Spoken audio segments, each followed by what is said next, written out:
Hello, my name is Matt Peter. I'm an attorney at Local Government Insurance Trust, the insurance carrier for your local government. We are a small insurance company. We only insure towns and counties in the state of Maryland. My job primarily is to defend lawsuits. I defend three types of lawsuits: police cases, corrections cases, and employment cases. And it's in that capacity as an attorney who defends employment cases to be here today and present our class on preventing unlawful harassment in the workplace. I go across the state teaching this class. No matter where I go, the people that take my class tell me, Matt, I don't need to be here. I have common sense. I know what to say, what not to say in the workplace. I don't bother anybody. I do my job. I go home at the end of the day. Why do I need this class? Okay? We're going to go over a lot of examples over the course of this class to show you the knucklehead behavior that a lot of people engage in that require everyone. Employers across the country are required to have their employees take harassment training. As I said, we're going to use a lot of examples today. And I want to start the class by giving you two somewhat outrageous examples to just reinforce why we need to be here. And please understand, with this example and all of the examples that we talk about today, they're taken from real life cases. I don't need to make these things up. And all of the cases that we're going to talk about are no more than 10 years old. Some of them happened as recently as 2 to 3 years ago. The oldest one I have is about 10 years ago. My first example is going to take us out to Texas, though. It's going to take us out to a small hat manufacturer. The president and chief financial officer of the company thinks it's a great idea to go down to the factory room floor every day and interact with his employees. Now, his employees, there's 12 men and 1 woman who work on the factory room floor. When he interacts with the 1 woman every day, he threatens to pull her pants down. And lo and behold, ladies and gentlemen, what do you think he actually does one day on the factory room floor in front of all of this woman's coworkers? Yes, he actually pulled her pants down. Now, common sense tells all of you can't pants your coworkers, right? You can't threaten to pants your coworkers. When any of you say, Matt, why do I need to be here? It's because of knuckleheads like that. Next example I have takes us out to Illinois. AT&T has a facility out there. They have a woman who's worked there as an engineer for a number of years. Never had any issues with her coworkers or with her supervisor. Annual evaluations, there's no problems with them. She, however, reached a point in her life where she decided to become a practicing Muslim. On a given Monday morning, she comes into work wearing her hijab. Almost immediately, her coworkers start treating her differently. The same person that they were willing to go to lunch with, take breaks with, occasionally socialize with on weekends, weren't willing to do that with her anymore. Now she was just somebody they would occasionally speak to, and only about work, and would frequently make inappropriate comments to her about her religion, and make jokes about her religion. With regards to her supervisor, the work that she used to perform, same level of work she used to perform, was no longer good enough. She was getting written up for doing things that she's been doing for years. Her evaluations were no longer as good as they used to be. One day they got into a discussion. The discussion turned into an argument. The supervisor reached across the desk and pulled the hijab off her head. All right? See a few people shaking their heads. We all understand we can't do that, correct? Common sense tells all of us that. I'm sure none of you in this room consider yourself a knucklehead, so none of you would engage in that behavior. But when any of you think, Matt, why do I need this class? Why do I need to understand about harassment in the workplace? I already exercise common sense. I don't need it. Well, you need to be here because of those knuckleheads. All right. So what are we going to do today? Well, our purpose is to increase your awareness of what unlawful harassment is, to discuss how to prevent unlawful harassment, and to discuss how to respond to unlawful harassment in the workplace if you experience it. We'll define harassment, and again, we're going to talk about lots of different examples and types of harassment. All right? We're going to talk about the rights and responsibilities of both employees and supervisors when there's harassment in the workplace. And finally, we're going to talk about the city's anti-harassment policy. So what is harassment? Under the law, harassment is something very specific. Harassment is a form of employment discrimination that violates any one of several laws. Title VII of the Civil Rights Act of 1964, the Age Discrimination in Employment Act of 1967, the Americans with Disabilities Act of 1990. The bottom line of it all is for over 60 years, Congress and the Maryland General Assembly have been telling us to treat each other with a certain level of respect in the workplace, but people just don't seem to get it. Now, when we talk about harassment, there's only certain characteristics that are protected. All right? An individual is harassed in the workplace only if the conduct is unwelcome and offensive and is based on very specific characteristics. Sex and sexual orientation, race, color, religious belief, national origin, disability, age, pregnancy, genetic information, and gender identification. As of today, gender identification is only protected by state law, not by federal law. Now, sometimes I get a question, well, Matt, I get picked on because I am overweight, because I'm bald, because I have red hair, because I have no hair. Am I being harassed in the workplace? Because a lot of us think harassment, I'm being picked on, I'm being annoyed for somebody's annoying me about something, some characteristic about me. And what I have to tell them is that's not harassment, that's bullying. For example, I'm a Cleveland Browns fan. Right? I can stand up in public and admit that, it's okay. But I get picked on during football season, right? It's a hard time for me. 17 weeks, it's kind of miserable for me, right? Now, some people would say, yeah, you're being harassed, but it's not harassment under the law. Because as of this date, being a Cleveland Browns fan is not a protected characteristic under the law. So if I get picked on for that reason, or I get picked on because I have red hair or no hair, or because I'm tall, that falls in the bullying category, okay? It is no less of a burden on the individual who suffers it. It can be equally as harmful to the department where it's occurring, but it is not protected by law. So it's important to understand that if the conduct that you're experiencing is based on one of those protected characteristics, it's harassment. If the conduct you experience is not based on harassment, it's just the other side of the coin, and it's called bullying. But there are two important distinctions. Federal law and state law and county law prohibit harassment in the workplace. All right? Federal, state, and county law do not prohibit bullying in the workplace. All right? We're going to talk in a little bit about the Equal Employment Opportunity Commission and the Maryland Commission on Civil Rights. You do not have any such agency that you can go to complain about bullying in the workplace. If you're the victim of harassment, you can go to one of these two agencies to have them investigate your complaint. But if you're the victim of bullying, your only resource is to go to the Human Resources Department and work with them on resolving the issue. So, when I started teaching this class a few years ago, people would say to me, Matt, you're just here today to be the speech police. You're going to tell us if we all just talk about the weather and sports, we won't have any problem. But I'm a realist, ladies and gentlemen. Are some of you going to talk about issues that touch on sex and race and religion and ethnicity, things of that nature? Absolutely. You know, it's what happened. I can tell you that when we take the break later on in this class, some of you are going to say some things to each other just because you think it's funny. Oh, we're taking a harassment class. Let me see what I can say. All right? It's what happens no matter where I go when I teach this class. All right? But I'm not here today to tell you you can never talk about these things. I'm here today to tell you that if you're going to say these things, make sure you do them under the right circumstances so that you don't create an issue for yourself or for your employer. So the first and foremost thing that we focus on is when you're having conversation or engaging in conduct, including showing people pictures or sending them emails, is your conduct welcome? And is it offensive? Is it offensive to the other person? If the conduct's not welcome, or if they find it offensive, that's when we can potentially have harassment in the workplace. Right? One of the best examples I have is when I first started at LGIT, one of the first cases I ever handled involved a woman at a wastewater treatment plant. She worked a 4 to 12 shift. Her colleague that she worked with side by side every day was a man. Every day for 5 years, they talked about sex. That's what got them through their day. They told sexual jokes, sexual stories. They even talked about their own sexual experiences with one another. After 5 years, she found herself in a committed relationship, was talking about getting married, starting a family. She decides, I can't talk to my coworker about sex anymore. It makes me uncomfortable. I'm just at a different stage in my life. She walks into work on a given Monday. She tells her coworker, look, I don't want to talk with you about sex anymore. I'm thinking about getting married, starting a family, so let's please not talk about it anymore. And do you think her coworker agreed to stop talking about sex? Absolutely not. In his mind, it takes talking about sex to get me through my 8-hour day.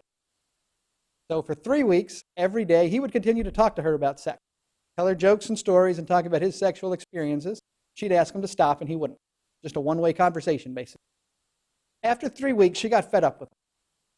She made a complaint to her own HR department, but she also went to the Equal Employment Opportunity Commission, which is the federal agency that investigates allegations of harassment in the workplace. She files her charge of discrimination, and they only get a small block to write a few sentences describing what happened in the initial charge of discrimination. And she was very candid at the outset. And she basically said, the opening sentence, that for 5 years I gave as good as I could take with regards to comment discussions about sex. I willingly engaged in those conversations. But 3 weeks ago, I asked my coworker to stop. And my coworker still hasn't stopped. So that was the complaint. It focused not on the whole 5 years and 3 week period. It focused just on those 3 weeks when she asked to stop, when the behavior became unwelcome and offensive to her. Now, in addition to being unwelcome and offensive, there has to be some sort of impact. All right?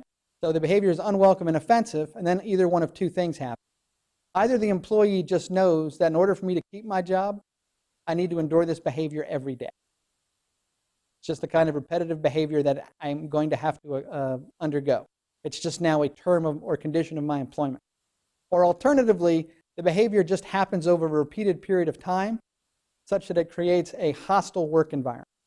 Right? The type of work environment that nobody wants to or should have to work in. Right?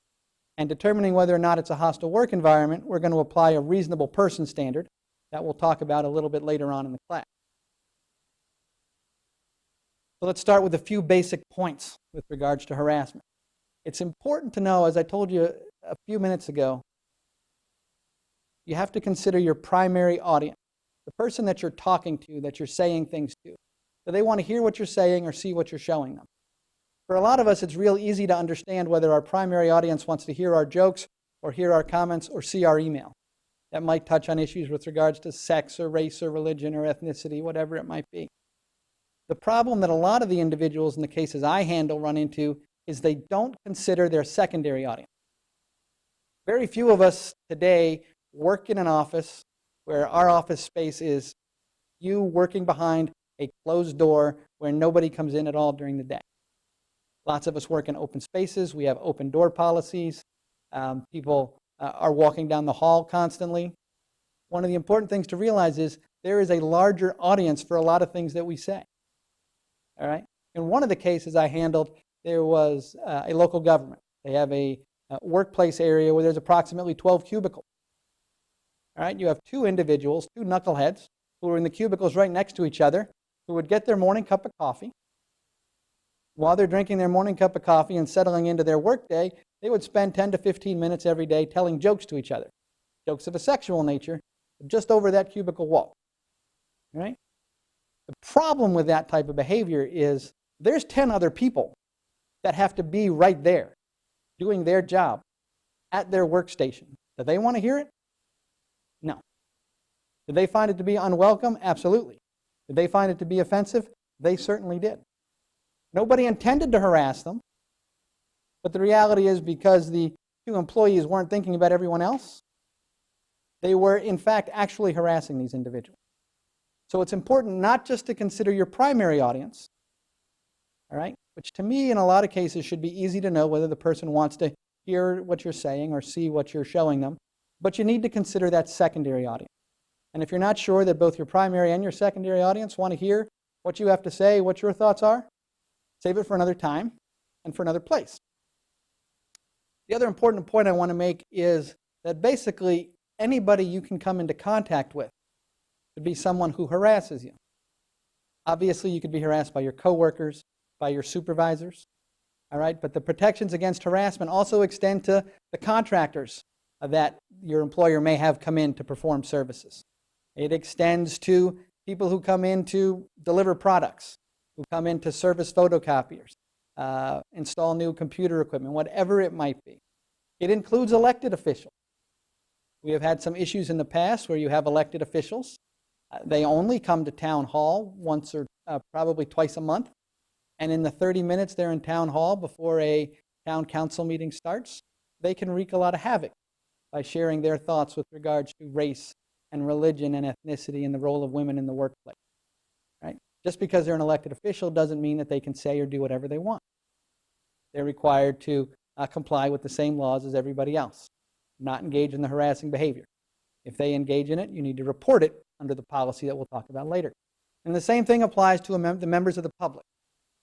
Now, a lot of you interact with the public, it's a one and done type basis. You interact with them one time, you never see them again.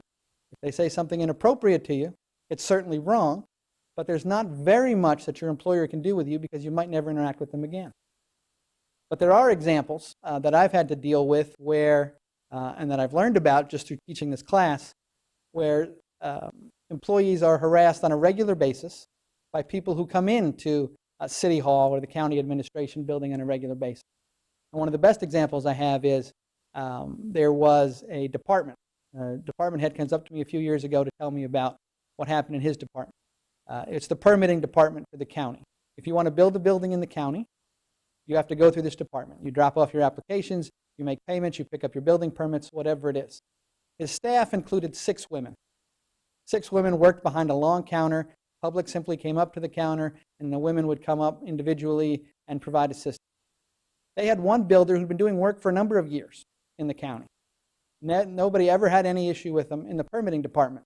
But one day he came in and he decided it was okay to start asking questions of a sexual nature to the female staff, asking them out, talking to them about his sexual experiences, telling them sexual jokes.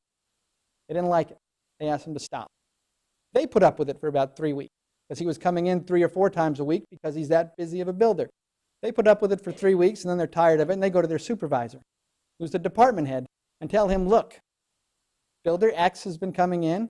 You know he comes in 3 to 4 times a week and this is what he's doing every time. We've asked him to stop. He won't. We've reached the end of our rope. Please help us. So the director thinks about it and then he picked up the phone and he called the builder. And he says, I started out by being very polite to the builder and telling him, we understand you do lots of work in the county. We appreciate it. You help create a lot of jobs. But there's an issue. My staff has come to me and told me that you've been harassing them. For the last several weeks, you've been coming in and talking about sex with them every time you come in. And they've asked you to stop, and you absolutely refuse to. So do you know what we're going to do? We're going to change the rules effective immediately.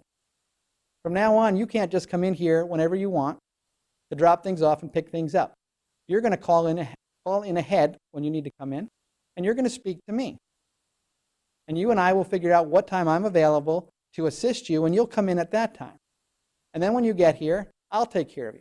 I don't care if it takes me 1 minute or 1 hour to get you out the door. I will take care of you because you've shown you can't respect my employees.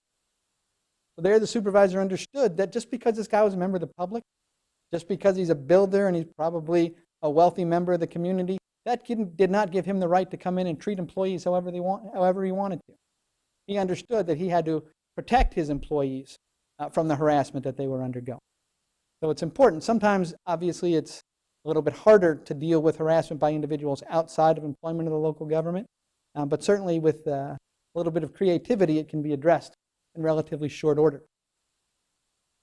Now, the important thing to know about harassment in the workplace is that federal and state law and the courts say that if something happens just one time, it's typically not enough for a case to make it all the way to a jury.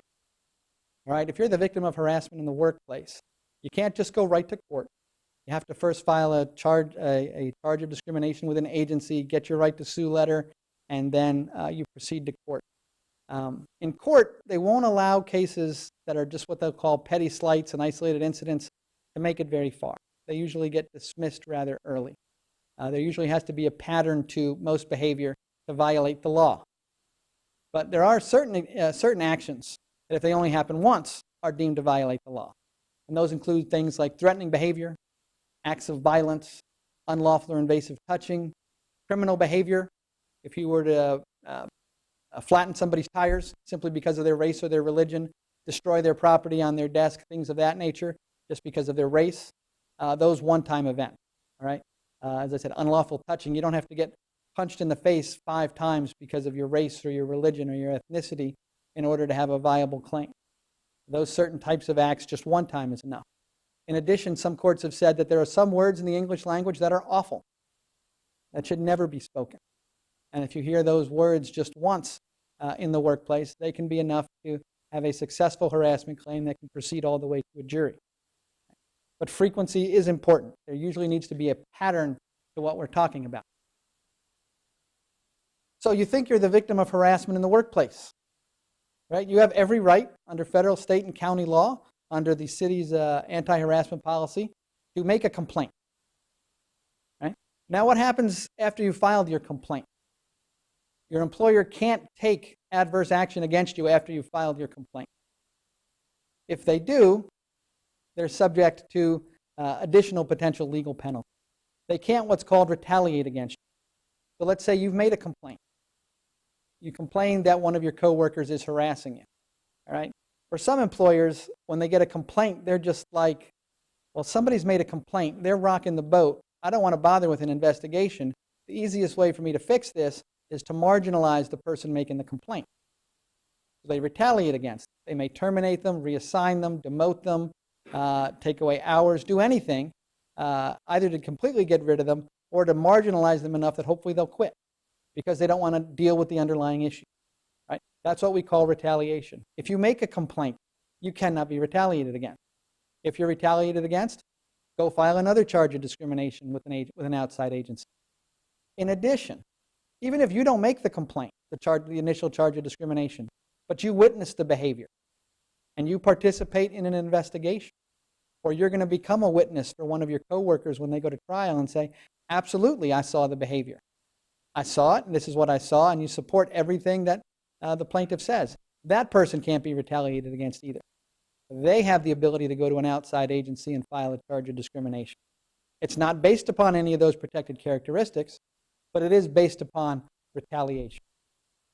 In addition, if you file your charge of discrimination, even if at the end of the day, some court decides, you know what, that behavior that you thought was created a hostile work environment in the workplace, find that it didn't, you still can't be terminated as long as you reasonably believed that it was a hostile work environment, that there was harassment based upon a protected characteristic.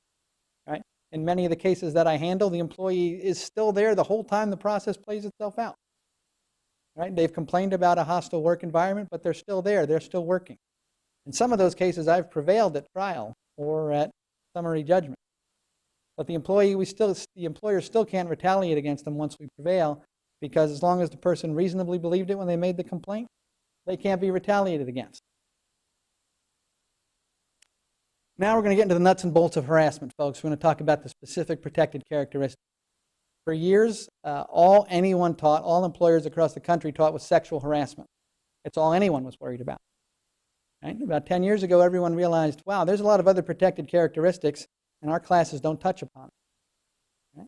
At LGIT, that was basically what we were. We revised our class completely to include all different forms of harassment in the workplace. But we're still going to focus on sexual harassment first, and that's because there's a few different types of harassment that we need to talk about. Right? First and foremost, though, sexual harassment can be a lot of things. It can be a request for a sexual favor, or it can be just conduct of a sexual nature that somehow interferes with someone's job performance. It's important to know that harassment can be committed by a man or a woman. All right? Traditionally, lots of people think of sexual harassment, they say, well, there's a man harassing a woman. Well, we've had cases at LGIT where there's women sexually harassing men. Right?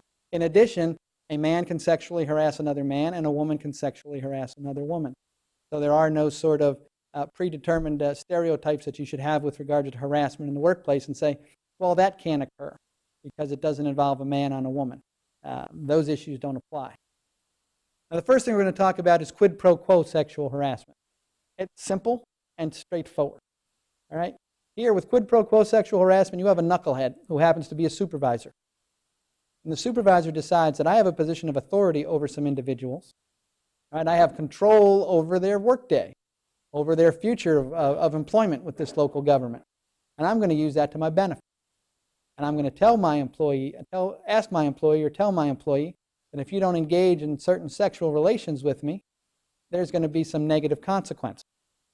So for example, there may be a new supervisory position opening up. And a supervisor goes up to someone and says, I'm the one who gets to pick the new supervisor. If you want the position, you'll engage in sexual activity with me. Alternatively, they may say, we've been told that we've got to get this department down from 6 employees to 5. I've got to pick someone to fire. Who's it going to be?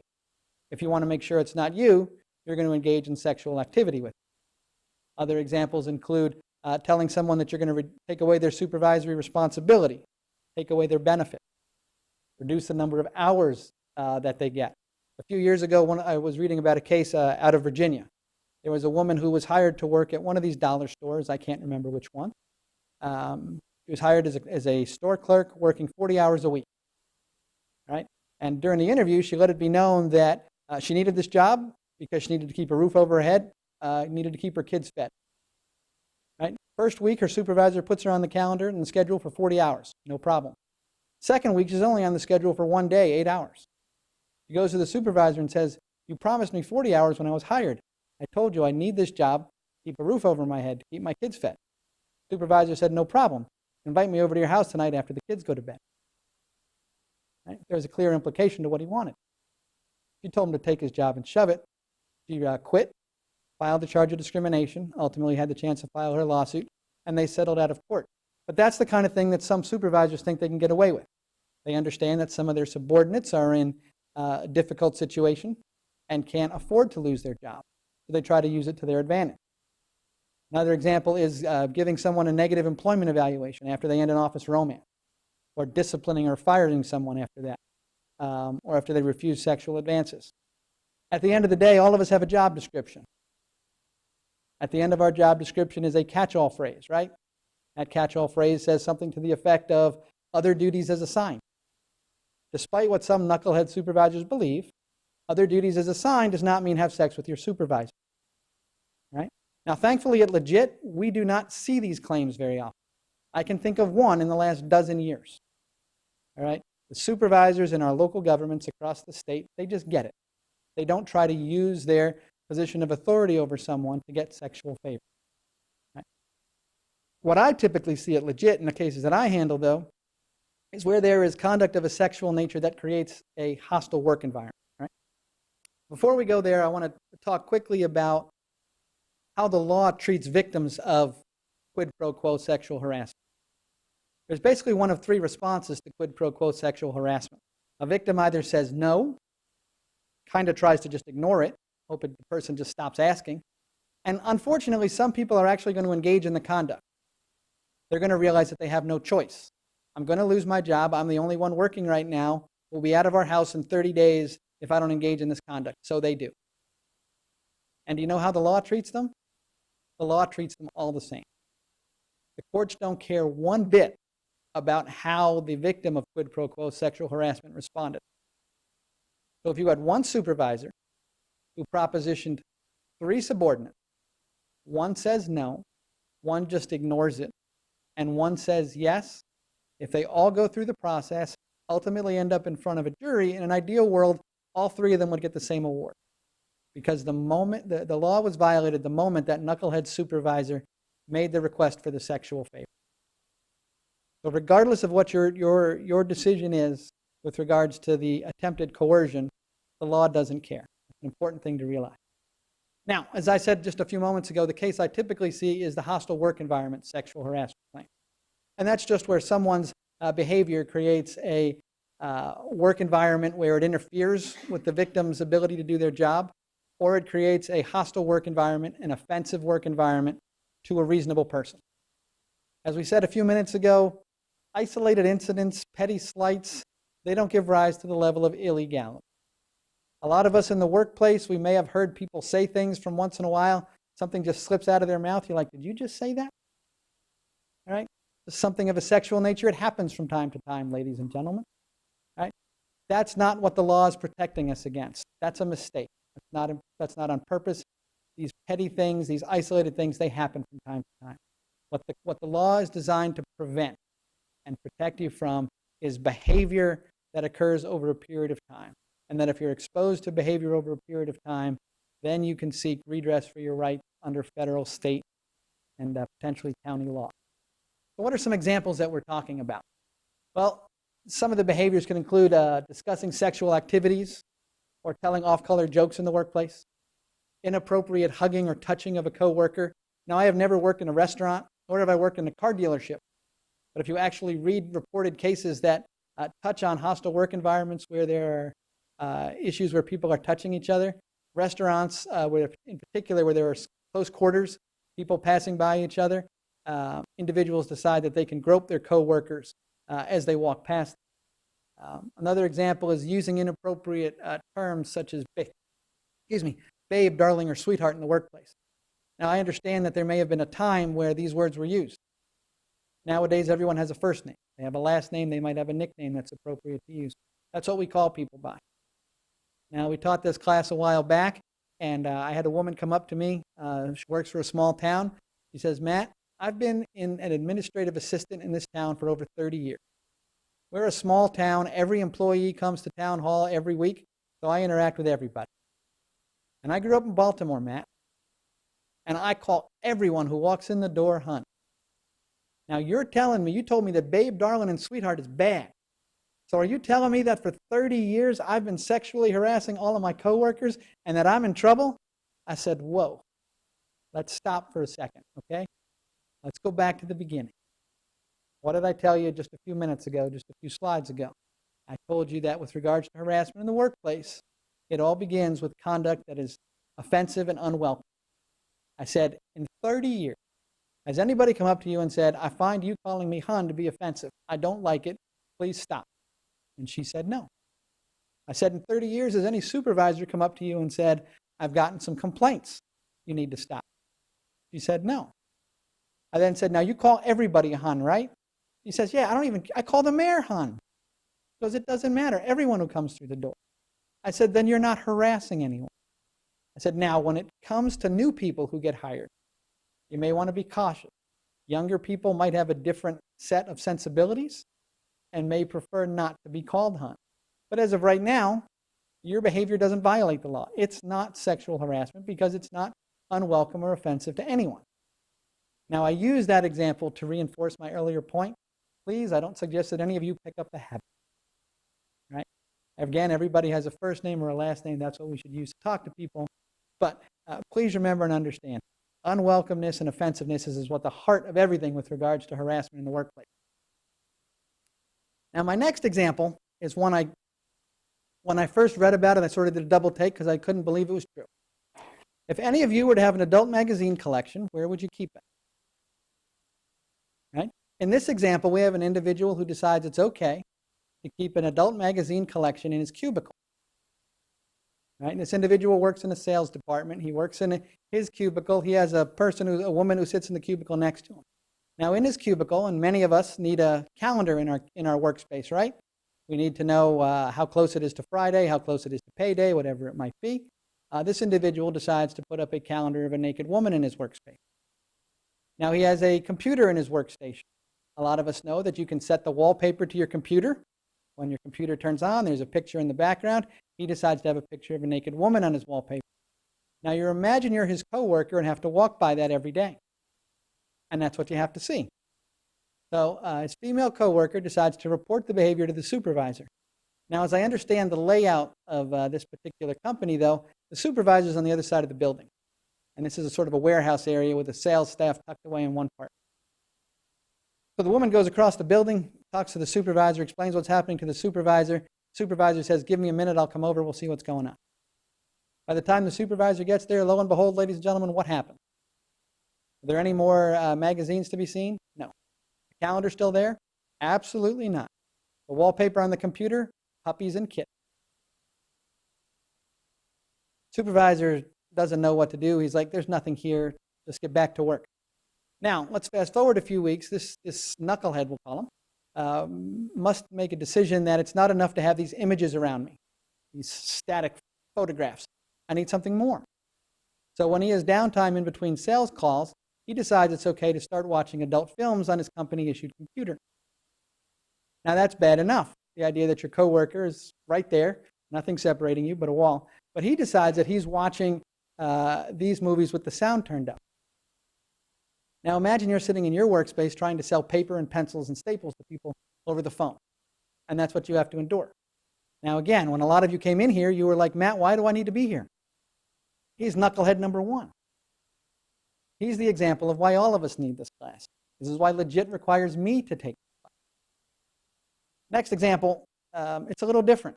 You have an individual who might stare or look at a coworker up and down several times a day, several times a week, several minutes a day, whatever it is.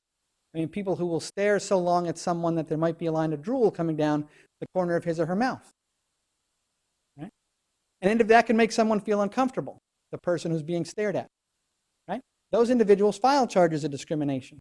Now, initially, what defendants would argue, and the defendant is usually the employer, so in this case, it'd be a local government, would argue, well, how can there be harassment when the alleged harasser is saying that he never touched the person, that she never spoke to him, she never got within 10 feet of the other person? How can you sexually harass someone without ever speaking to him, touching him, or even getting close to them? And the law says we don't care. We certainly understand that if someone is staring at someone repeatedly for long periods of time under those circumstances, that maybe there's just one thought going through that person's mind. So maybe that behavior can constitute harassment. So courts are willing to let those kind of cases go forward, again, if it occurs with enough frequency. More examples include commenting on someone's physical attributes, sending vulgar or offensive emails or text messages. As an attorney, I hate emails and I hate text messages even more. People lose all common sense when they start sending emails and text messages. When I defend employment cases, some of the key exhibits and documents at issue in employment cases are email. All right? I will sit across from someone who tells me, I never sent anybody any offensive emails. I'm like, oh, really? I've got every email you've written for the last 3 years, and here's a stack of 75 of them that I isolated. You take a look at them, and then we'll talk about what you've been doing. All right? Some of them legitimately forget, or they're just trying to play stupid. Emails never go away. You think you delete them, there's some IT person out there who's going to find them, ladies and gentlemen. We need to exercise common sense when we send emails, when we send text messages. Other issue we have is with modern technology is there's all kinds of fancy new electronic cameras. Cameras are incredibly small these days. A lot of us have a camera in our pocket today with our cell phone. All right? A few years ago, there was some knucklehead who managed a restaurant in Anne Arundel County who decided to put a camera in a ceiling vent. I forget if it was a camera phone or just a small camera. And he put it in the ceiling vent in the ladies' room above one of the stalls. And he was only caught because, as I understand it, the camera fell on somebody while she was using the restroom. Imagine you're out to dinner, celebrate your birthday, you're with your husband, your wife, your kids, your best friend, whatever it is, and you go to the restroom and that happens. Right? People do crazy things with new technology. With the small cameras, with as small as the lens can be, you can drill a hole in a ceiling tile that no one will ever see and put a camera right above it. All right? They put cameras in break rooms, in restrooms, in locker rooms, anywhere where some individual might, for some reason, be engaged in some different level of undress. Paper towels dispensers, toilet paper dispensers, anything. These are the different locations where people put these things. And obviously, I shouldn't have to tell you, common sense tells you all you can't do that. But there are individuals out there who do that. Right? Another example, just asking someone out for a date repeatedly. We were all taught when we were little kids, if at first you don't succeed, try again. I am here today to tell you that there is one exception to that rule, at least one. That relates to workplace dating. If your coworker says no, get the hint right away. Go home to your parents, go home and have dinner with your dog, whatever it might be. Don't continue to repeatedly asking your coworker out for a date. Now, all of my examples up to this point have sort of related to sex and sexual activity. But there is something even more fundamental about sexual harassment that we need to talk about. There are some people who just believe, for some reason, that someone of the opposite gender just does not belong in their workspace. Either because they just don't think someone of the opposite gender can do this job, which is certainly incorrect. There's no job in the local government that a person of either gender can't perform. Or possibly they just think that for the last 5 years or 6 years, there's only been men working in this department or only women working in this department. And if you throw somebody of the opposite gender in, it's going to mess up our dynamic. So what do? They want to get rid of that person. They want to get rid of the person of the opposite gender. You make up stories about them. You make up lies about them. You do anything you can think of to sabotage their work. Individuals who might have a desk job, what do? You delete files that they need from their computer or from the network. They get a project assigned to their desk. You grab it before they realize it has been assigned to them, and then you sneak it back at the deadline so that they can't complete it on time. Anything to make this person look bad. All right? So sexual harassment isn't just about sex necessarily. It's about people who have outdated stereotypes and believe that there's only certain jobs that people can do based on gender. Those don't exist anymore. Right? And sexual harassment includes those type of activities where someone doesn't believe a person of the opposite gender belongs here and tries to minimize them or get rid of them. So what are some examples of conduct that doesn't constitute or doesn't create a hostile work environment? As I said, stray remarks, a consensual relationship between employees, if you touch someone in a way that can't be perceived as sexual. For some of us, if somebody walks up to us and says, my dad died, I'm having a baby, I'm getting married, some of us are going to hug that person, right? Now, we can't walk around hugging each other just because it's Thursday. Right? Showing concern for a coworker, polite compliments, friendly conversations. Again, that isolated comment, things slip out of people's mouths from time to time. It happens to a lot of us. It's happened to me before. It's just an isolated incident. Right? It doesn't rise to the level of illegality. All right? The Supreme Court will tell you simple teasing, flirting, and joking is okay. Anybody out here have an idea of what simple teasing, flirting, or joking is? I don't. Well, I do to the extent I learned from my wife. Right? I know that if I go to a restaurant with my wife, I can say 5 words to a waitress. Beyond that, I'm flirting. My wife, on the other hand, she can learn our waiter's entire life story over the course of dinner. Tell me to give him an extra tip because he's a nice guy who's still in college. I say, you're flirting. She goes, no, I'm being nice. So what do I know about simple teasing, flirting, or joking? I haven't learned it from a textbook. I haven't learned it from a judge. I've learned it all from my wife. So now, when it comes to making a complaint about harassment in the workplace, it's all subjective. All right? What some person might consider harassment, another person might just consider funny, or might just blow off as that's just ridiculous, just leave me alone. But some people are going to be offended by it and they find it unwelcome and offensive. So subjectively, they believe that it's offensive, that it's unwelcome. But just because they subjectively believe that doesn't mean that at the end of the day they're going to prevail when they get to court.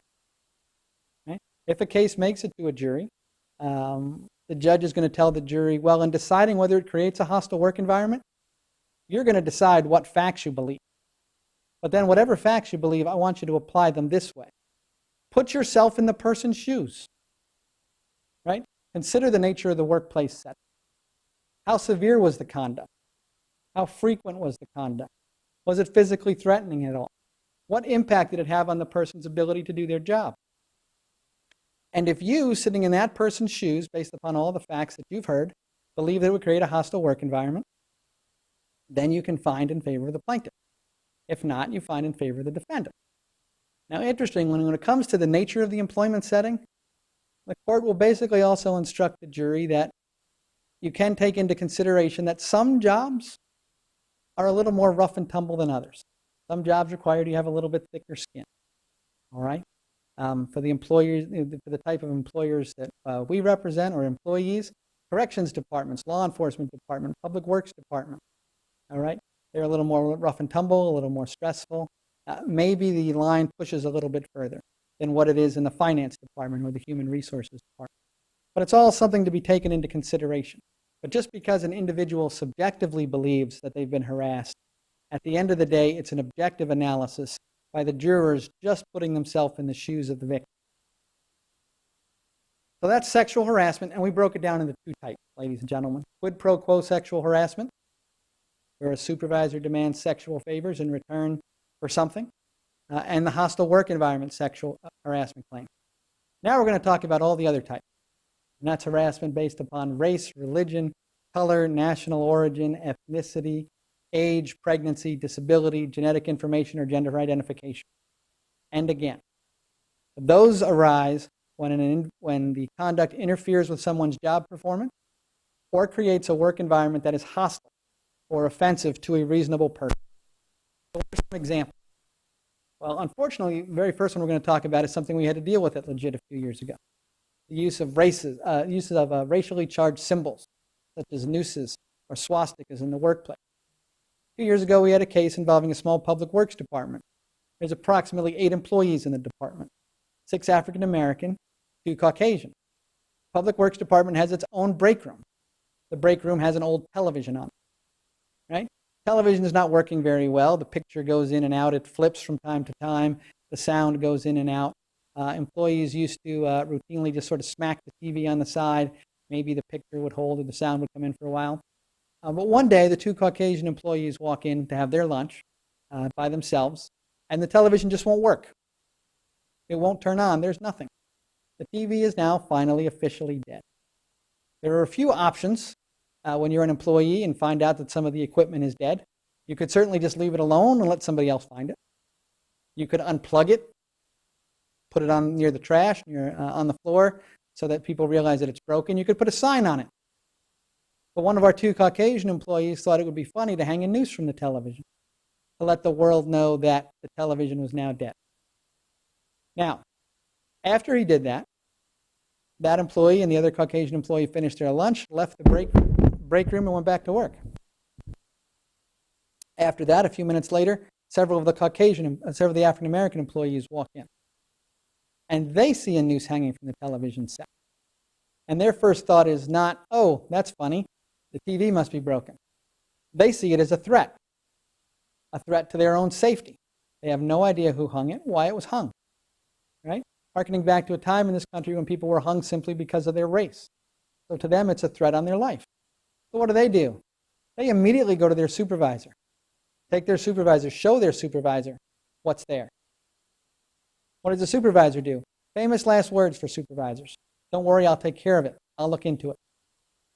3 days later, the supervisor had done absolutely nothing. The employees are fed up with it. What do? They go down to the city administrator. They tell the city administrator, look, this is what happened 3 days ago. They had a picture of it. They showed it to the city administrator. The city administrator is like, don't you worry, I'll get to the bottom of this. I'll take care of it. He immediately begins an investigation. He found out what happened and why.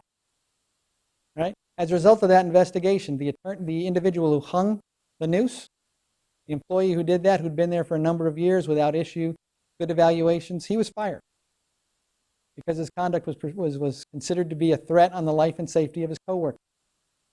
Right? What his intent was, he said, I was just trying to be funny. His intent didn't matter. What impact did it have on his coworkers? He lost his job. The supervisor who failed to report it to the city administrator, he lost his job as well, because the town's policy was very simple, clear, and straightforward. If you become aware of harassment in the workplace as a supervisor, go to the town administrator, report it. That person will take care of doing an investigation. Because the supervisor failed to do that, he lost his job. Right? These are important issues. For those of you out there who are supervisors, don't think that the supervisor don't think that you can handle this, that you can just let it, if you just leave it alone for a few days, it's going to go away. These things can't just be brushed under the rug. All right? They need to be treated seriously, and they need to be dealt with immediately. Some more examples include using racially charged words, phrases, or epithets in the workplace. Making demonstrations of a racial or ethnic nature. Displaying pictures or drawings which could offend a particular group. In the weeks and months after the September 11th attacks, there were lots of cartoons, editorials, and blogs that suggested that if you're a Muslim, you must be a terrorist. Imagine now that you're a Muslim and you go into your workstation every day, and it is wallpaper with cartoons, editorials, and blogs that say, well, you're a Muslim, you must be a terrorist. And I'm not talking 2 or 3, I am talking 15, 20 of these things, and them being there every day for weeks on end. That's the behavior that people had to experience. Right? Making comments about individual skin color or other racial or ethnic characteristics. Making negative comments about someone's religious beliefs or lack thereof. Right? With regards to religious beliefs, we all have the right to believe whatever we want in this country. A lot of people understand that I can't harass somebody by telling them that my religion is better than yours. That's simple and straightforward to a lot of people. But there's something else to religious-based harassment. All right? There are some people out there who just don't believe in anything. They basically believe in themselves. They don't believe in any other higher being or anything like that. For all intents and purposes, they have no religion. There are individuals who think, well, that's the kind of person that I can try to continue to talk to and get to the point of being annoying without getting in trouble because they don't have a religion. How can I harass somebody based on religion when they don't have one? Well, the courts say not so fast. The simple fact that you're trying to get that person to follow and believe what you believe is enough. It is still religious-based harassment when the victim doesn't practice a particular religion, if religion is at the core of the conduct in question. Okay? Expressing negative stereotype about someone's birthplace or ancestry can constitute harassment in the workplace. Making negative comments about someone when they're over the age of 40. All right, let's go back out to Texas, a small public works department. Here's 5 employees. One guy's over 60. Right? He's been there over 30 years. The 4 people he works with are all under the age of 30. And they don't get along. The 4 younger employees don't get along with the older employee. They call him old-timer and old man. He says, I have a name, please call me by it. They refuse to. On a regular basis, they ask him, when are you going to retire? You want to take a nap? Do you need help? And then not help him. They tell him, old man, you get paid way too much for the amount of work you get done in a day. It's not fair. And one of them has the audacity on a regular basis to say, old man, when are you going to die? Now for him, when he went and complained about it, his HR department didn't do anything for him. They're just like, yeah, I don't know. They didn't do anything to help him. No discipline, nothing, no real investigation. He ended up having to quit. Filed a charge of discrimination, ultimately filed a lawsuit that settled out of court. You can't harass people simply once they're over the age of 40, they fall into a protected characteristic. Now there's some people out there, though, who think that, well, now I'm over age 40, I can harass anyone I want because I'm in the protected characteristic. Right, I'm over age 40. That means my coworkers are older than me. They're fair game. I can't be in trouble because, hey, we're both in the same class. It does not work that way, ladies and gentlemen. All right? You can't harass somebody based on their age regardless of what your age. In fact, the law recognizes the fact that you could be 70 years old and your coworker is about to turn 65 and they're dreading every minute of it. So what do you decide to do? You're going to harass, annoy, and bother them for weeks on end about getting ready to turn 65, even though you know it offends them. And the court will say that's still age-based discrimination, even though the alleged harasser is older. All right? You're annoying, harassing that person because they're getting to be reaching another milestone. And it doesn't matter that you're older. All right? So yes, the threshold is 40, but just because you're over than 40 doesn't give you carte blanche to harass your coworker. More examples include making derogatory, intimidating statements to people who have physical or mental impairment. All right? Individuals who are likely to engage in harassment will see someone who has a physical or mental impairment as an easy target. And they'll think they can get away with things and make quick jokes and make light of someone's situation. That still constitutes harassment, despite what some people think. They'll just say, oh, it's trying to be in jest, I'm just trying to be funny. There's nothing funny about these things. It's unwelcome and offensive to the victim and can create a hostile work environment. And again, sending any emails or text messages that might be racially or ethnically charged or things of that nature. And once again, as I said, and I can't stress it enough, that the isolated incidents, a petty slight, that doesn't rise to the level of illegality. There has to be a general pattern to it. Now, the one thing I can't tell you is what a pattern is. All right? Conduct has to occur over a period of time, but nobody has ever said it has to occur for 2 weeks, 3 weeks, a month. Every case is simply treated differently on its own merit and takes into consideration what was said, when it was said, under what circumstances it was said. So it may be a handful of times, it may be 20 times. Every individual case is judged on its own merit. And how does a court decide? How is a court or jury to decide whether conduct based upon race or religion, ethnicity, or any other protected characteristic, whether it constitutes or creates a hostile work environment? We apply the same reasonable person standard. We look at the nature of the employment setting, how frequent was it? Was it physically threatening or humiliating to the individual? Did it interfere with that person's job performance? So again, subjectively, a person might think that they were harassed based upon race or religion, but what matters is the objective application of factors by the jury. So as we get ready to take the break, and yes, a lot of you will perk up at this point, break, there are two things that we really want to take away from the first half of this class. All right. First thing is my behavior welcome? All right. Again, I know some of you are going to talk about things like sex and race and religion and ethnicity in the workplace. You're going to tell jokes. You're going to tell stories. You're going to talk about your own political ideas that touch on these issues. All right. I'm not here today to tell you you can't. I just want to make sure that if you engage in it, you do it smartly. All right. So what do we want to do? We want to make sure we consider our primary audience, the person that we're talking to or sending things to or showing things to, but also remember the secondary audience, that there's other people out there who can see and hear what you're doing. And if you're not sure that both the primary and the secondary audience want to hear it, save it for another time and another place. Now, the other thing that I want you to remember is my intent the same as my impact? With a lot of the alleged harassers that I've ever dealt with, they'll tell me, Matt, I was just trying to be funny. Just trying to make people laugh. That was what my intent was. I had no malicious intent whatsoever. And I have to tell them the law doesn't care what your intent was. What the law cares about is what impact did it have on the individuals that saw what you did, that heard what you said.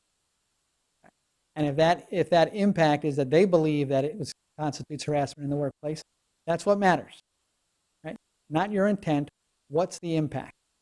So remember to consider both that primary and the secondary audience, that both of them want to hear it before you decide to engage in any conversations, discussions, or conduct that touches on these issues.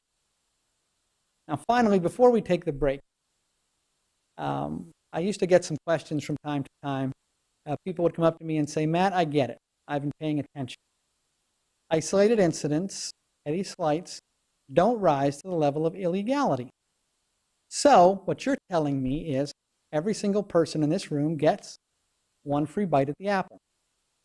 And I'm going to take my free bite after the break. I've got something, I'm going to stand up right after the break, and I'm going to say that's something that's going to offend 90% of the people in this room. It's going to touch on race, religion, gender, ethnicity, everything. And you're telling me that I can get away with it because it's an isolated incident, a petty incident, happens only one time, that I get away scot-free. And I have to tell them, no, that's not quite right. All right? The law says it has to occur over a period of time because otherwise our courts would be inundated with these cases. If every time one of us heard something that we found offensive based upon a protected characteristic, our courts, lots of us would have the opportunity to sue on numerous occasions. Right? What the courts tell us is it has to occur over a time period such that it creates a hostile work environment. All right? So that coming up and standing up one day, that doesn't violate the law.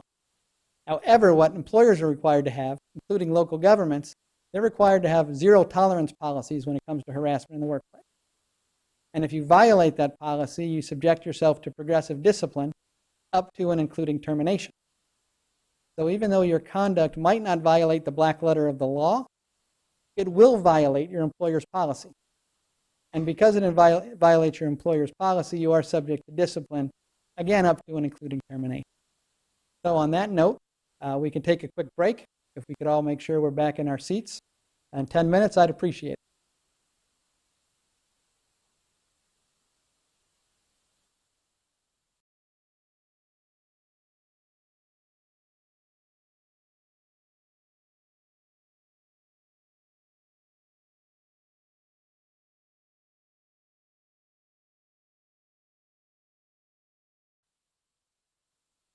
I'm ready. I'll put the screen back on.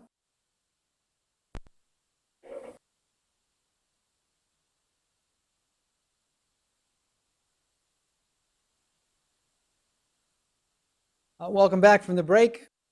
As I said, my primary job at LGIT is to defend lawsuits, including lawsuits relating to employment in the workplace. And as I told you in the first part of the class, if you think you are the victim of harassment in the workplace, you have the ability to go to an outside agency and file a charge of discrimination, either the Equal Employment Opportunity Commission, the Maryland Commission on Civil Rights, if you happen to work in Prince George's County, You can go to the Prince George's County Human Relations Commission. All right? If you think you're the victim of harassment in the workplace, though, you can't just go right to court and file a lawsuit. You have to start by going to one of those agencies first and at least giving them the opportunity to do an investigation. Now, if you were to go and file a charge of discrimination, the agency then forwards it on to the employer. The employer then typically sends it on to LGIT so that LGIT can prepare a response to that charge of discrimination. And that's where my role begins. I will prepare that response. But I can only do so with the assistance of people at the local government in question. So what I usually need to do is meet with the alleged harasser, find out what he or she might have to say about the conduct. I also might have to meet with other people in that department or on that crew or squad if it's public works or law enforcement and start talking to them and see, well, what do you know? What do you know about these allegations?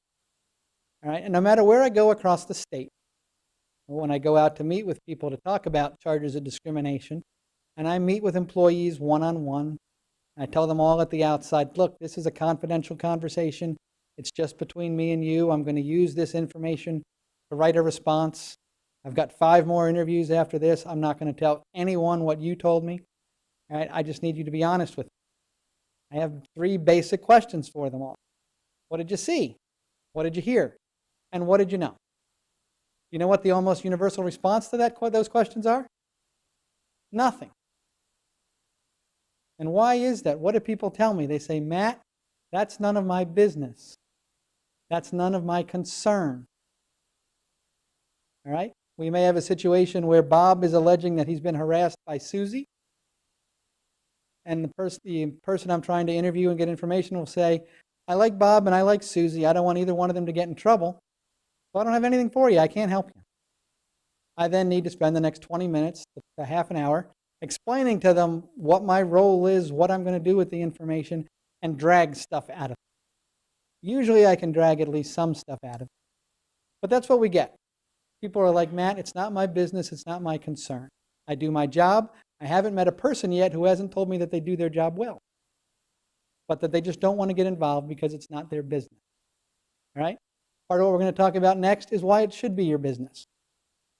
What I've learned from experience in working on these cases. All right? The EEOC, the federal agency that investigates things, does a lot of research on harassment in the workplace. And they're like, it does have a big impact, not just on the harasser and the victim, but other people. Let me explain to you why. The effects of workplace harassment include lots of things. First, it's usually just low morale. Right? Bob is being harassed by Susie. Bob's going to put up with it for a while. Based upon my experience, Bob's probably not going to complain about it right away. He's going to endure it for a while. He may never actually report it. All right? But after a while of putting up with it, what's going to happen to Bob? His morale is going to go down. Right? He's not going to be happy about coming into work knowing that Susie's going to bother him every day. When his morale goes down, that means he starts doing less work. It's harder for him to get through his workday and get his job done. What happens when your coworker, when Bob, stops doing as much work as he used to do? Does somebody have to make it up? Does somebody have to pick up the slack? So it's starting to impact you, isn't it? Now, what I also know is after a while, Bob's going to be fed up with it, and Bob's going to start calling in sick 1 or 2 days a week. When your coworker starts calling in sick and saying, I can't do it today, yesterday was bad, Susie was awful to me, Bob calls in sick, who's got to make up Bob's work when Bob's out? Someone does, right? Heck, if Bob's doing shift work, that might mean that somebody from the previous shift has to stay 4 hours late, and someone from the next shift has to come in 4 hours early to cover Bob's 8-hour shift. You want to have to do that? And lo and behold, sometimes Bob just gets fed up with it and Bob quits. He's done with it. Now what happens when Bob quits? Does that make your job harder? You have more work to do? How quickly is your employer, how quickly is the local government going to replace Bob? Is it going to happen right away or is it going to take time? During the time it takes to replace Bob, who's got more work to do? You've got more work to do, right? Then once Bob is finally replaced, in another study, the EEOC will tell us that it takes up to 2 years to train a replacement to do everything as efficiently as the person they're replacing. Now, that certainly doesn't apply in all jobs, but in a lot of jobs it does. So for 2 years, while it takes Bob's replacement to catch up to speed and be as efficient as Bob used to be, who's that going to impact? You have more work to do because this person isn't caught up to speed yet? And on top of that, who's going to teach this new person how to do their job? Is that going to be you? So, does harassment in the workplace affect other people? Absolutely. For the first few weeks, it's just about Bob and Susie. But after a few weeks, it becomes, and it can engulf an entire department. Right? Everyone gets involved, everyone gets impacted. And eventually, that's what can lead to public dissatisfaction. All right? Because employees are upset. You're disgruntled because, Bob's quit or Bob's calling in sick. I've got more work to do. One day you're short with a member of the public. That's not good, ladies and gentlemen. You all do great work for the citizens of your town, but if you do something that they perceive as wrong, what are they going to do? Do they call up somebody sometimes? They call up an administrator? Do they call up an elected official and say somebody was short with me today? Somebody was rude towards me today? That happens from time to time. We don't want the public being dissatisfied, do we? We don't need one of our elected officials or an administrator coming down and saying, we're getting complaints, what's the problem? Right? We don't want to get to that point. So how do we not get to that point? All right? By not taking the position that, oh, that's not my business, I'm not going to deal with it. That's what a lot of people do. A lot of people are just like, they see it, they experience the harassment, they see it all. They know what's going on, but they just bury their head in the sand. Right? They don't care about it. Right? Well, why should you care about it? Because it eventually is going to have a bigger impact on you. And my oldest daughter, is 7 years old. Right? She started kindergarten 2 years ago. She comes home the first week of school, and I ask her what she's doing in school today, and she says, they taught us about bullying today. My daughter's 5 years old in kindergarten. Do I want to hear about that?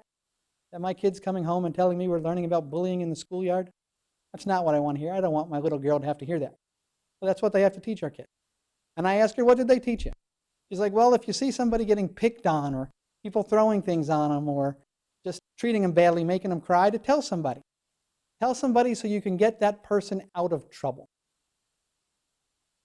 Right? That's what they're teaching our little kids. But for so many of us, our mentality is, I'm not going to tattle because I don't want to get somebody into trouble. All right? I have 2 older brothers. I have the scars to prove it. I know what happens to people who tattle. All right?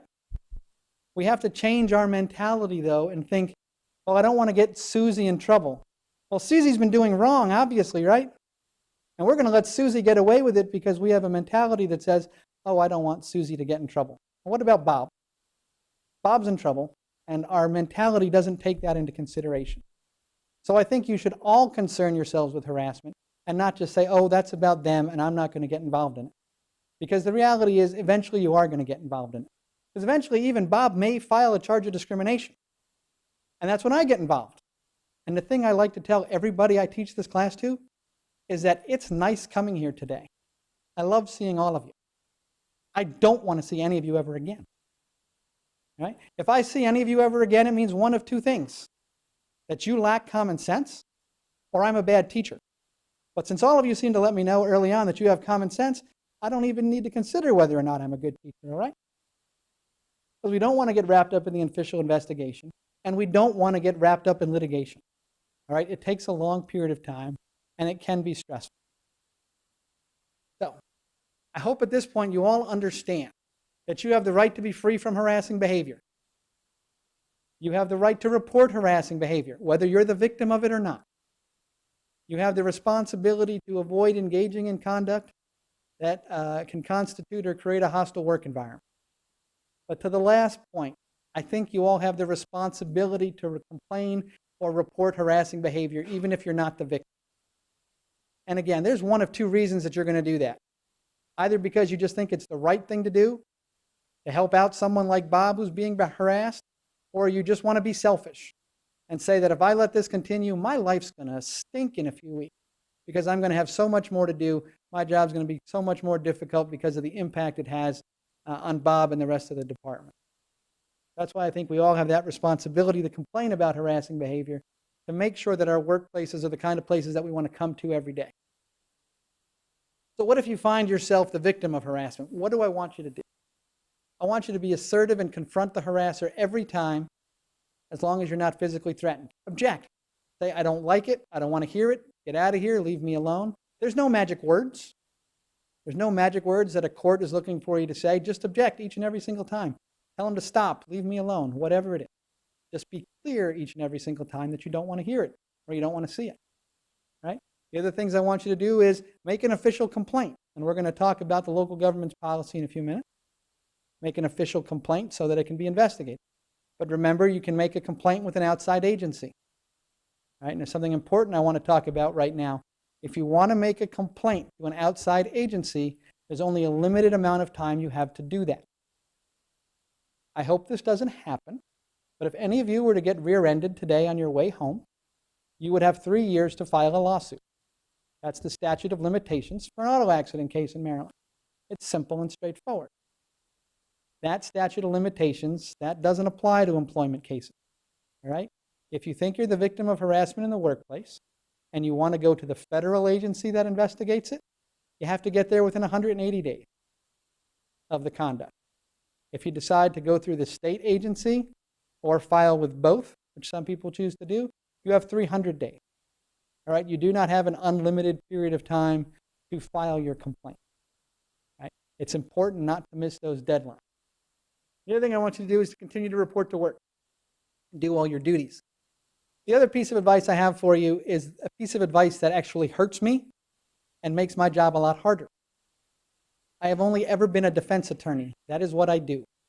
My job is to defend local governments when they get sued for allowing a hostile work environment to exist. Right? I like a plaintiff who can't remember a lot of detail because it's an easier case to win. It's an easier case to resolve. But the reality is that over time, people's memories fade. And when there's harassment in the workplace, the litigation, it may take 3 to 4 years, maybe 5 years before the case ultimately gets in front of a jury. And what's going to happen to the victim? Their memory's going to fade, right? I will be honest with you and candid with you and tell you that my job as a defense attorney is to exploit that poor memory. That's my job, plain and simple. Try to convince the jury that they don't have a memory of it, maybe because it didn't really happen. All right? So how do you defeat a smart aleck defense attorney like me? You keep documentation. Right? Every time somebody says something that you find offensive, write it down. Write down the date, the time, where you were, what was said, and who was there. Right? Now you've got documentation of what happened. All right? Now you have the right, as we'll talk about under policy in a few minutes, to take that complaint take that information right away to HR. Right? Hopefully it would end the first time. You make a complaint the first time it comes to an end, right? But it doesn't always. The behavior continues. Make sure you write it down each and every single time that it happens. Some people have said to me before, well, should I wait like a month so that they then have a nice binder full of stuff to take to HR and show it to them and say, this is what I've been experiencing for a month? Absolutely not.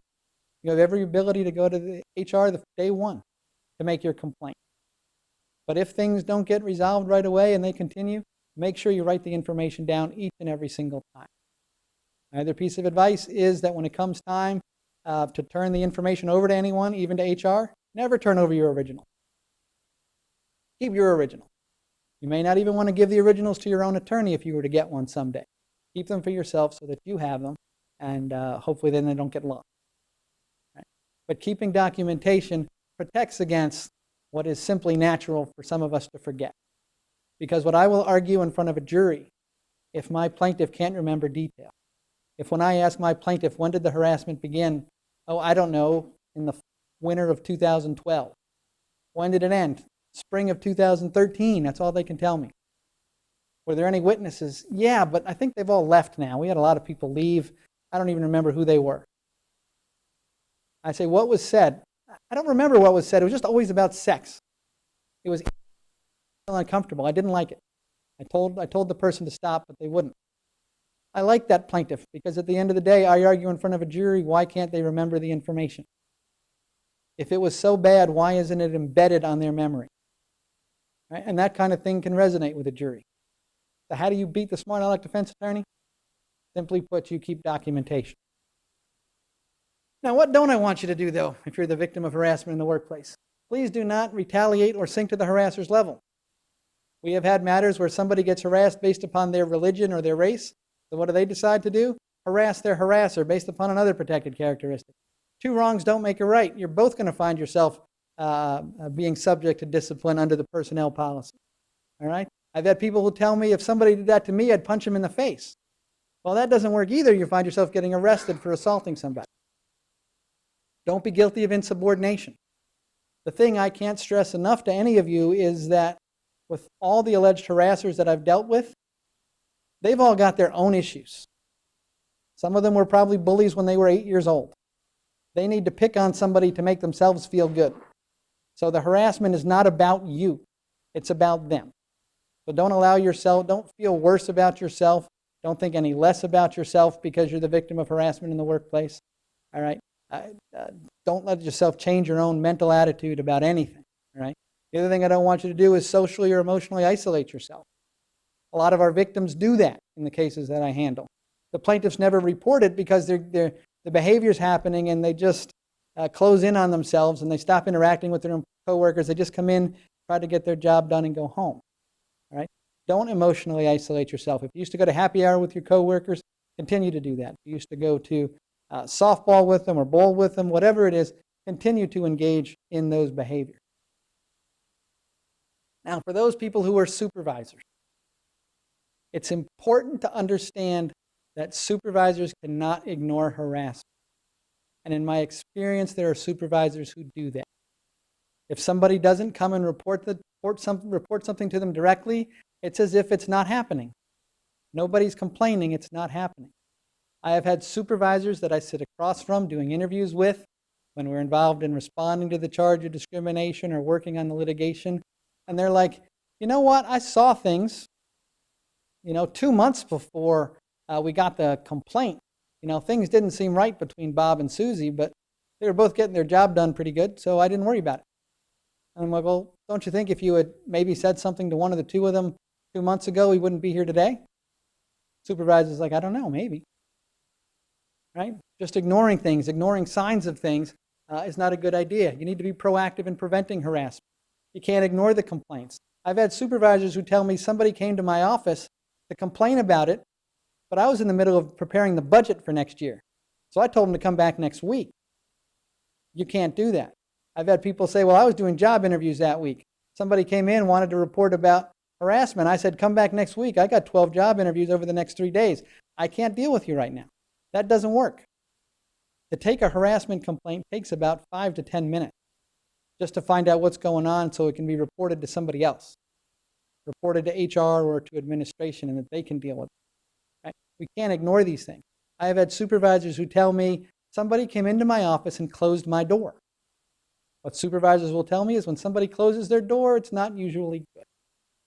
Somebody comes in, sits down, starts telling a story for 20 minutes.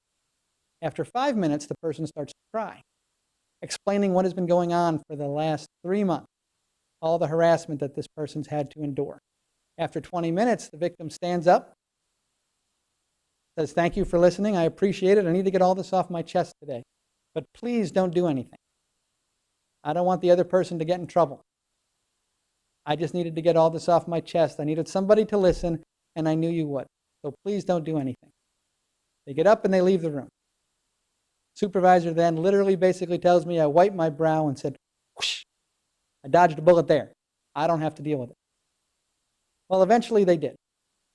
Because eventually the person made a formal complaint to HR, to the EEOC, and we had no way of dealing with the fact that a supervisor did something, knew something, and didn't do anything about it.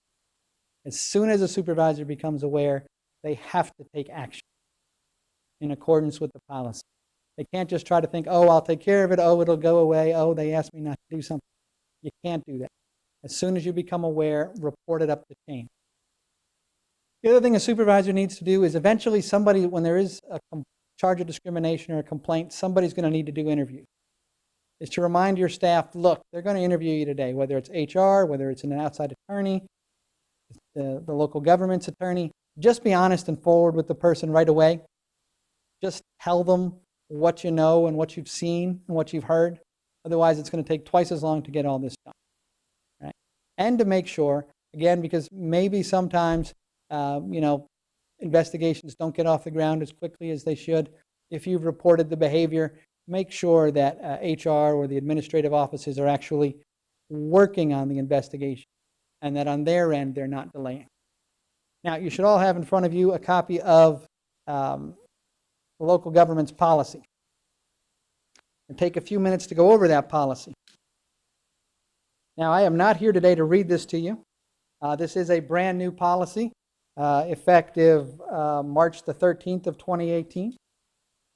Part of the reason I'm here to make sure everyone sees this policy and gets trained on this new policy. All right, as we see from the opening paragraph, it says that harassment is unacceptable and will not be tolerated in the workplace. Right? The second section relates to references of law. It's just a bunch of names of statutes and things like that. But the statement of policy is where we'll really begin our discussion. And it says that all of you should work in an environment and atmosphere with equal employment opportunities and that's free from any type of harassment. And then there's a list of all the different protected characteristics, all of the ones that we mentioned earlier in the class. All right?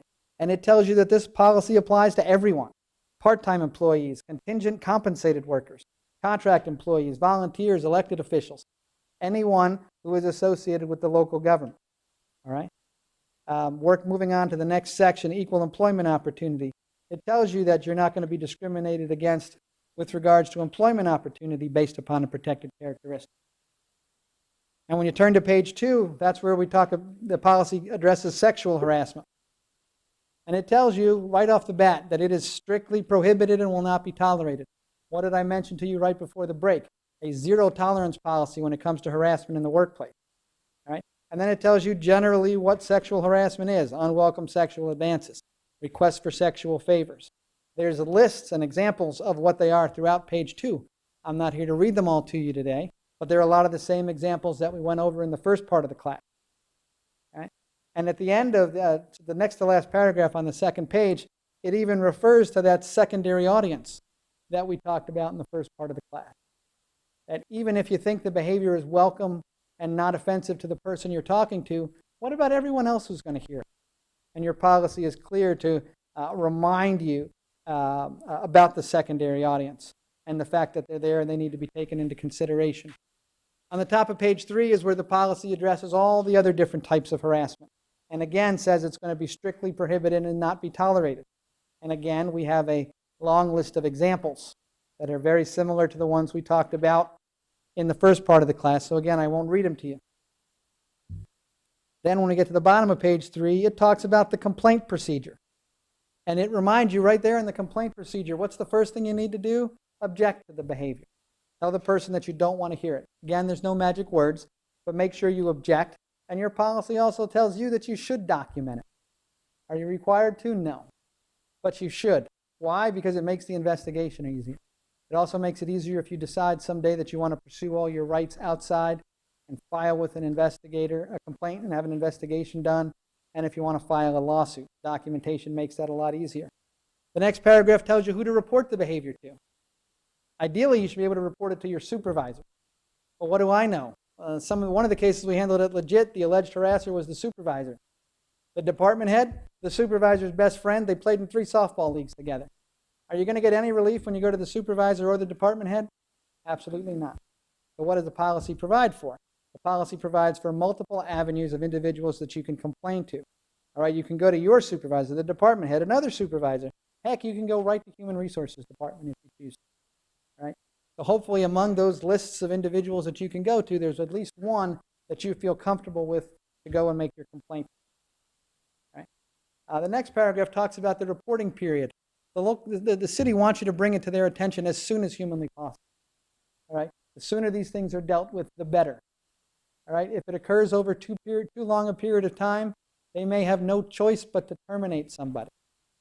All right? You've been harassing somebody for months unchecked. Well, we can't allow it to go on anymore. If you get to it early, maybe you think you can discipline somebody by giving them training or things like that. All right? But they also say there's no fixed time. You can report at any time the behavior. All right? But there's something important that I want to tell you. Although your policy says you can report at any time you want, remember, you only have 180 days to report it to the EEOC and only 300 days to the Maryland Commission on Civil Rights. Although your policy is open-ended, federal and state law is not. Okay. And then it tells you once the complaint's received, what's going to happen. As a supervisor, you're going to share it with the department head and with HR.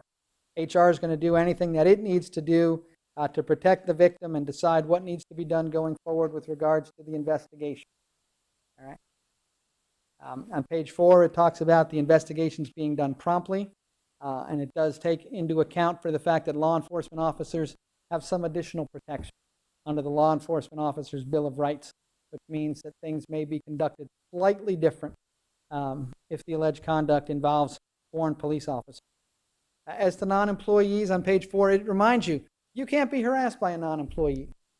And it tells you that if the non-employee happens to be a contractor or a vendor or something like that, that your complaint is going to be forwarded on to that person's employer so that the interaction can come to an end. They assign a new delivery person, a new service person, whatever it might be. The middle of page 4, we see the anti-retaliation provision. Simple and straightforward. You make a complaint, you participate in the investigation, you can't be retaliated against in any way. Right?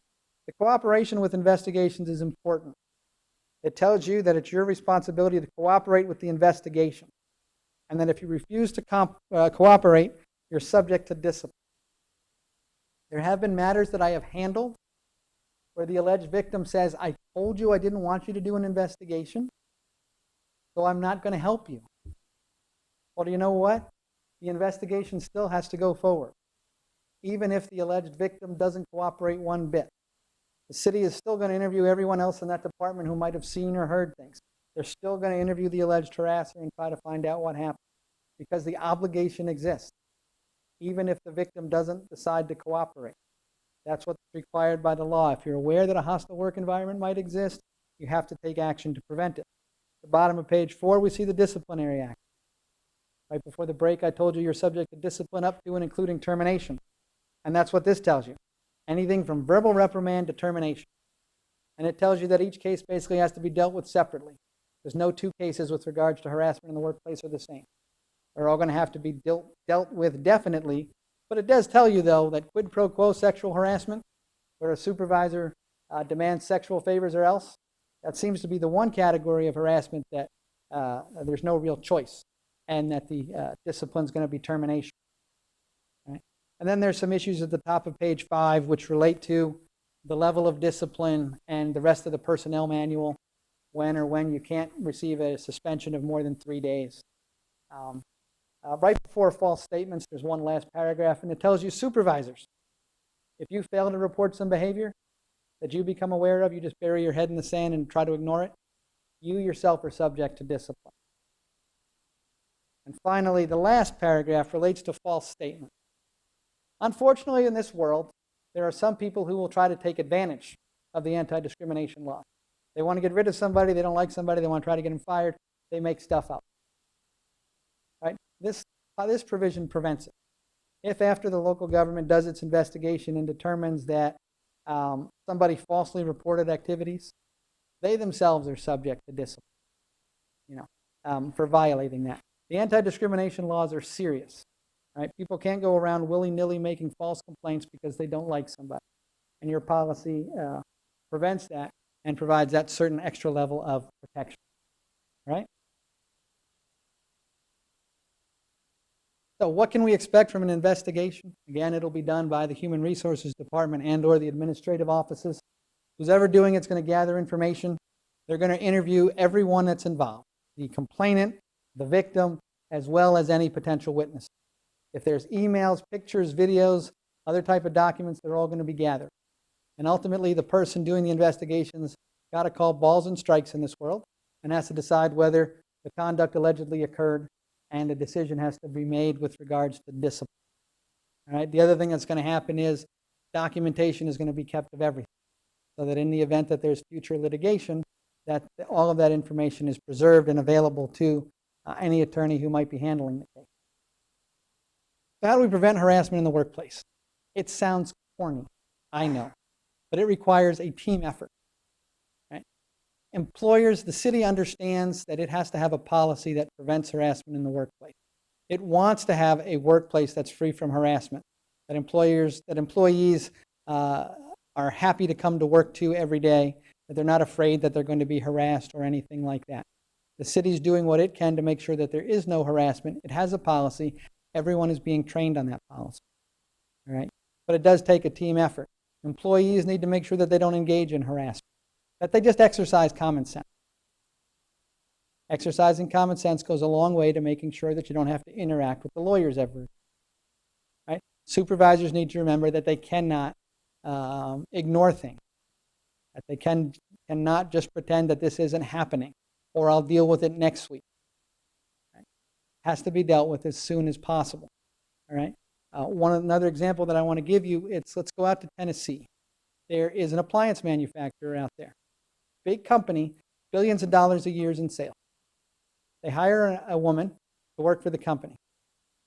She starts day one, she's being harassed by one of her male coworkers, just saying a bunch of inappropriate things to her once or twice a day. She puts up with it for about 3 weeks. Then she decides, I've had enough. I'm going to my supervisor. Goes into the supervisor's office, closes the door, sits down, explains what's been happening, and the supervisor says, I'm sorry. That's awful. I'll look into it. Have a nice day. Famous last word. Okay? Does the supervisor do anything for her? Absolutely not. But what starts to happen? This is a unique case. The alleged harasser picks up on his behavior. Instead of just saying one or two things, he starts to say a few more things every day. He starts saying things throughout the day instead of just early on in the day or late in the day. So his behavior is increasing. For many of the cases, and in fact all of the cases I've ever handled, my alleged harasser is a pure knucklehead. He or she is not creative, and it is the same static level of harassment day in and day out. But this guy, his behavior is escalating, and it's getting worse. He goes to supervisor 2, complains, I'm sorry, that's awful, I'll look into it, have a nice day. Same, nothing. Level 3, sorry, that's awful, I'll look into it, have a nice day. Through 4 to 5 levels of supervisors, and nobody does anything for her. He continues to come to work, and it is getting worse and worse and worse. Nobody's doing anything. Such till we get to the point that one day, after work, the male employee confronts her in the parking lot, and to simplify things for you, he beats the snot out of her. As a result of the injury she sustained, it was basically agreed she was at least never returning to that job because of the impact it was had on her physically and emotionally. Now imagine you're the supervisors there, and the 5 level of supervisors, any one of them who could have prevented that. And all of them had something more important to do. Or maybe they liked the guy more than they liked her, whatever it was. But for whatever reason, they ignored her. Now, for all of its billions of dollars in sales that they get per year, they actually tried going into the U.S. District Court, as I understand it, and arguing, we had a policy that prevents harassment in the workplace. Everyone gets trained on it. Everyone takes a class on it. We met our obligation, and that's it. And the court's like, are you kidding me? The allegations in the complaint are that 5 different levels of supervisors knew what was going on. This case will make it to a jury, so get ready. Okay? So it's important. Again, I have never had this type of thing. All right? I have had people who harass individuals over the course of months, but again, it's always just this static, sort of flatline type behavior. But it is possible that it is going to increase, and it is going to get worse, and that it will have a bigger impact on the individual who's being harassed. All the more reason to make sure that you never bury your head in the sand and ignore it, which is yet another reason that even if you're not a supervisor, though, that you do the right thing and you report the behavior. Again, either because you just think it's the morally right thing to do, or just because you're selfish, and when your coworker, it starts having an impact on your coworker, you don't want to have more work. So, quick summary, unlawful harassment is a form of employment discrimination. The conduct being unwelcome and offensive is what's first and foremost at the core of all of these issues, right? The city's policy is that it's not going to be tolerated, all right? It sounds corny, but you all need to consider your coworkers' feelings and how they might react to the things that you're saying and doing in the workplace. Supervisors don't ignore it, and if you violate the policy, you subject yourself to discipline. Now, there's one other example that I want to give because there's one more point that I need to reinforce. A few years ago, there's a local government here in the state of Maryland. They hired a woman who, as I understand it, she was going to be the Director of Economic Development for minority businesses. If you were a minority-owned business in the city, they provided whatever assistance you might need. If you wanted to start a new business in the city, they'll help you get your business started. When she was hired, if you believe the allegations in the complaint, there were certain things that her supervisor didn't provide to her, like a computer. Kind of hard to do your job as a Director of Economic Development without a computer, and various issues between the supervisor and her from the outset. But let's talk about her interaction with the then mayor's boyfriend. Right? This individual, who also had a job with the city, some fancy title, if you believe the allegations in the complaint, and that's all I've ever gotten to see. I've never gotten to talk to anybody because this wasn't a matter handled by local government insurance trust. That the mayor's boyfriend said to this woman at one event, they're at a public event at a particular location, a few years ago, a person like you wouldn't have been allowed in a place like this because of her race and gender. That's probably a bitter pill for someone to swallow. I don't know that I could swallow it. I'd probably be upset by it. Let's fast forward a few weeks. They're at another event, another venue. If you believe the allegations in the complaint, the mayor's boyfriend walks up behind her and grabs her breast. Right? We all know we can't do that, right? Groping each other. My first example in the case we talk about, you can't pant your coworker, right? My last example reinforces the idea we can't grope each other, right? And lots of things in between. We all understand that. We have common sense. It won't be an issue. But that's what he allegedly did. Now, this woman, she understood what her rights were, and she filed a charge of discrimination with the Equal Employment Opportunity Commission, and she filed it timely, and they did an investigation. And what I can tell you happens the vast majority of the time with the investigation is the investigator basically says, I don't know what happened. The alleged victim says this, the employer says that. We can't make a determination as to whether the law was violated, so we're going to end our investigation. But victim, alleged victim, here's your right to sue letter. You can now go to court and file a lawsuit alleging a violation of the anti-discrimination law.